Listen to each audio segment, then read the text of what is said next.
As you know, you've been criticized by many people, as you referred to. New York Post, Brian Wacker, reported that the 9/11 families sent you and others a letter alluding, of course, to Osama bin Laden and the 15 of 19 hijackers that the Saudis, of course, sent, and that they say now you are a partner with them and you appear to be pleased in your business with them. Terry Strada is the person, of course, who wrote this letter, and her husband got on the plane in Boston that flew into the World Trade Center. And they say the deaths of your fellow Americans. No, I've read all that. Is there a question in there? Yes, there is. At the opening press conference of the U.S. Open, Phil Mickelson gets testy with a reporter. How do you explain to them, not to us, but to them, what you've decided to do? I would say to the Strada family, I would say to everyone that has lost loved ones, lost friends in 9/11, that I have deep, deep empathy for them. I can't emphasize that enough. I have the deepest of sympathy and empathy for them. So, another non-answer from Phil. Phil, you mentioned earlier you have strong emotion or respect for people who have strong emotions opposing your decision to join Live Golf. You've obviously been one of the most popular players over the years among fans, but if a segment of your fan base decided to walk away from you and not support you anymore, would you respect and understand that decision? And if so, why? And if not, why not? Okay, you're throwing three questions at me, so let's just try to keep it one at a time. But that was actually just one question. It was tense, but overall, seriously disappointing. The piece USA Today's Christine Brennan referred to was this. On Friday, 9/11FamiliesUnited.org, a coalition of families and survivors of the 2001 terrorist attack, sent a scathing letter to representatives of Mickelson, Dustin Johnson, DeChambeau, Reed, expressing their outrage toward the golfers for participating in the new league and accusing them of sports washing and betraying the U.S. As a freedom-loving American, I am grateful to have the freedom of choice where I work and who I work for, and I respect your right as well, wrote Terry Strada, the organization's national chair and a mother of three, whose husband, Tom, was on the 104th floor of the North Tower of the World Trade Center during the attacks. As a 9/11 widow, I feel compelled to help you understand the level of depravity the kingdom engaged in when it knowingly sent government agents here to establish the support network needed for those hijackers. Given Saudi Arabia's role in the death of our loved ones and those injured on 9/11, your fellow Americans, we are angered that you are so willing to help the Saudis cover up this history in their request for respectability. When you partner with the Saudis, you become complicit with their whitewash and help give them the reputational cover they so desperately crave and are willing to pay handsomely to manufacture. The Saudis do not care about the deep-rooted sportsmanship of golf or its origins as a gentleman's game built upon core values of mutual respect and personal integrity. They care about using pro golf to whitewash their reputation, and they are paying you to help them do it. It was strongly worded.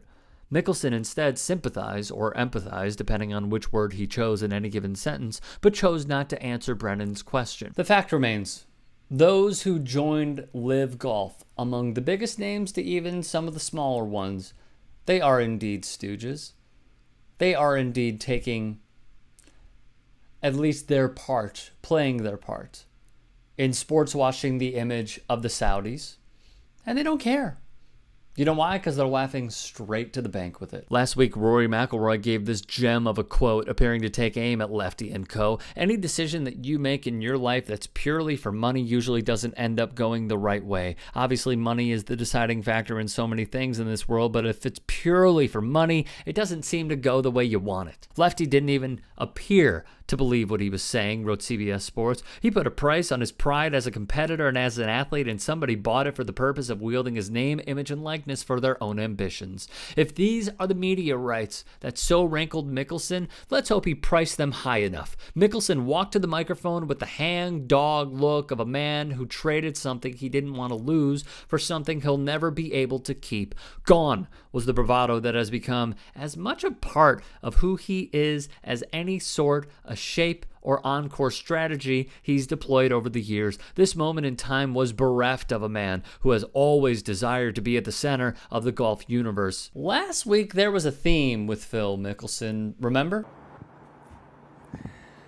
I said earlier, I don't condone human rights violations. And then there was also this. But again, I love this game of golf. I've seen the good that it's done. This week, the PR machine mandated he answer the criticisms with this. I respect that everyone has their opinion. I respect the opinions that everyone has. I respect and I understand their opinions. I think that I respect if they disagree. I respect the way they may or may not feel about it. Okay, so respecting opinions. What was another? I'm going to try to keep any issues that I have, again, going forward behind closed doors.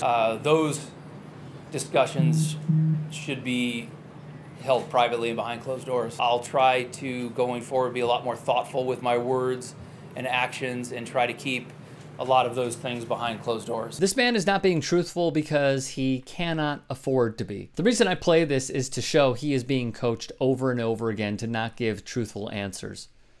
He is not telling us how he truly feels. He is simply hiring people to tell him what to say and then carrying that out. He's feckless. What struck me, however, was this. You were talking about this being good for the game of golf. The general perception is that this is all about the money, money for the players. Can you comment on that? What are your thoughts? I don't necessarily agree with your premise. And now fast forward to this week. Phil, what appeals to you about LIV Golf that you weren't getting from the PGA Tour?